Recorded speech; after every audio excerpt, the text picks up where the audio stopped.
2026 বিধানসভা নির্বাচনের পূর্বে রাজ্যের মধ্যে একমাত্র উপনির্বাচন হতে চলেছে নদিয়ার কালীগঞ্জে। আগামী 19শে জুন হতে চলেছে এই 80টি কালীগঞ্জ বিধানসভার উপনির্বাচন।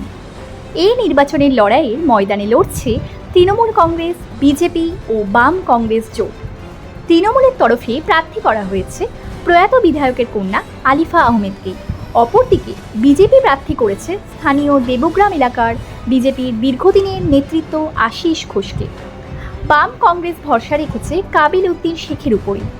প্রতিদিনই 3 দলের প্রার্থী কালীগঞ্জ বিধানসভার বিভিন্ন এলাকায় যাচ্ছেন, করছেন তাদের প্রচার, দিচ্ছেন একাধিক প্রতিশ্রুতিও।